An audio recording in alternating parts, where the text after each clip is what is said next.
हमारे साथ मौजूद है कामगार कर्मचारी कांग्रेस के नेशनल वाइस चेयरमैन और एआईसीसी मेंबर संजय गाबा। आज से पलवल में 3 दिवसीय कार्यक्रम है मुख्यमंत्री मनोहर लाल का जनसंवाद कार्यक्रम के तहत। क्या कहते हैं संजय गाबा, आइए उन्हीं की जुबानी सुनते हैं। गाबा साहब, मुख्यमंत्री आ रहे पलवल में 3 दिन के लिए, जनसंवाद कार्यक्रम है, लोगों की समस्याओं को सुनेंगे, क्या कहेंगे इसको लेकर?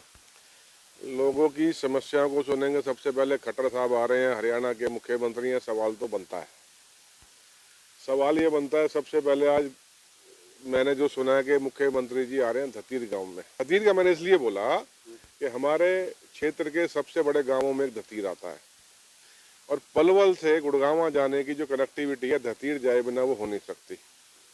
और जिस दिन से इन झूठों की सरकार आई है भाजपा की, उस दिन से वो सड़क ठीक नहीं बना पाई है।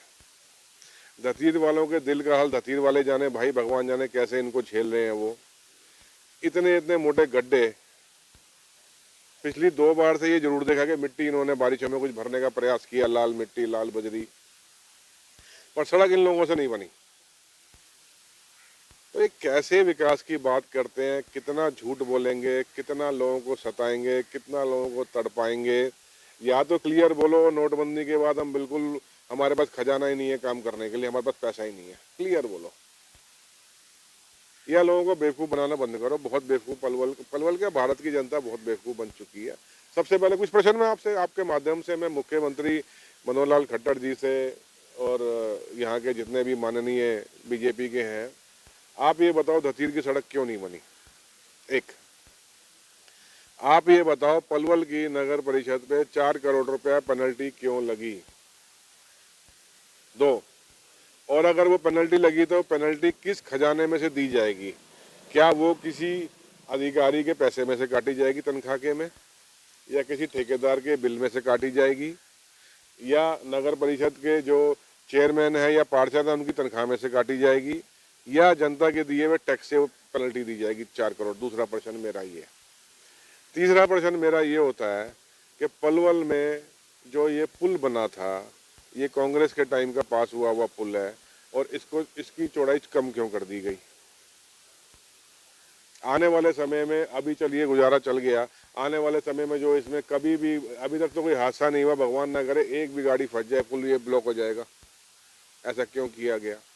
अगला प्रश्न चौथा ये है कि रसूलपुर वाला जो फ्लाईओवर है, रेलवे का जो ओवर आरओबी है, वो पिछले कितने सालों से वो रुका हुआ है, काम नहीं चल रहा है। क्या आपको शर्म नहीं आती है? आपको वहाँ उसके आसपास रहने वाले लोगों के ऊपर भी दया नहीं आती कि किस तरीके से अपना जीवन यापन कर रहे होंगे? वहाँ की दुकानों का व्यापार ठप पड़ गया है, छोटे छोटे दुकानदार वहाँ रोजगार करते हैं, वो बर्बाद हो चुके हैं। आने जाने में हर दूसरे चौथे दिन मालूम पड़ता है किसी का एक्सीडेंट हो गया, लोग कट भी जाते हैं। आने जाने में लोगों को तकलीफ हो रही है, बच्चों को स्कूल जाने में तकलीफ हो रही है। ये कैसे विकास की बात कर रहे हैं आप? आरओबी की डेट आ गई 30 जून, 5वीं डेडलाइन है। कृष्णपाल गुर्जर केंद्रीय मंत्री ने अभी घोषणा भी की है, दिशा की मीटिंग में हुई थी बात। अगर 30 जून को नहीं बना, कृष्णपाल गुर्जर इस्तीफा दे देंगे? बस, मुझे कुछ नहीं कहना। 5वीं बार डेट बढ़ रही है, आप खुद कह रहे हो 5वीं डेट है।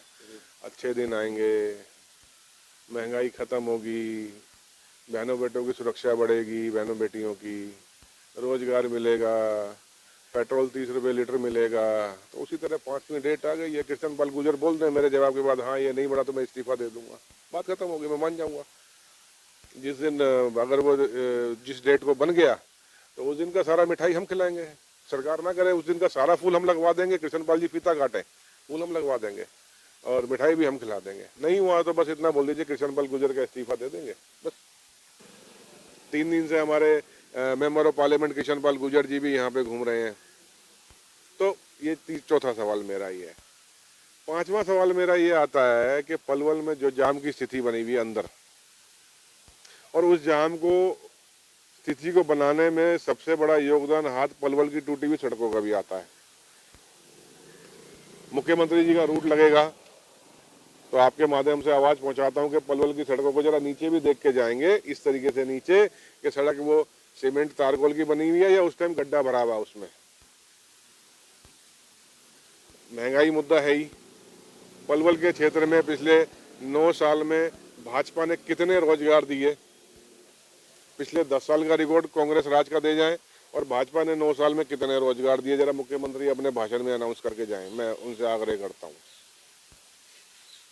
इसके अलावा बेहतरीन जो मैं बात पूछना चाहता हूं, जो आज की गंभीर मुद्दा है कि अभी 3 दिन पहले कैंप में, जहां सारी पंजाबी बिरादरी रहती है, पंजाबी बिरादरी की दुकानें हैं, छोटे छोटे व्यापारी वहां काम धंधा करते हैं, 3-4 दिन पहले कुछ लोग आए मुंह पे कपड़ा ढक के, जहां तक मैं सही हूं, ठीक हूं ना, और एक दुकानदार से मारपीट करके चले गए। ऐसा लगातार किसी ना किसी बाजार में हो रहा है, कभी कैंप में हो जाता है, कभी शहर में हो जाता है। तो क्या ये आपने पंजाबी बिरादरी, लाला बिरादरी पिटने के लिए छोड़ रखी है? और ये गुंडागर्दी क्यों बढ़ रही है?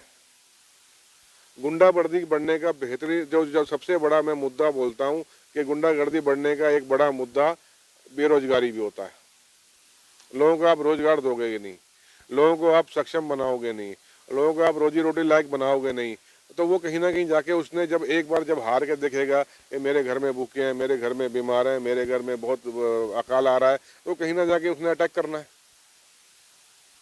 तो वो अटैक होने दुकानों पे शुरू हो गए हैं। अभी पीछे, इससे पीछे एक मंडी में भी एक दुकान पे लोग गए और कुछ नहीं मिला तो उसका 2-4-5 किलो का जो तोलने वाला बाट आता है वो उसी के ऊपर दे मारा, ऐसा भी मेरे को मालूम पड़ा था।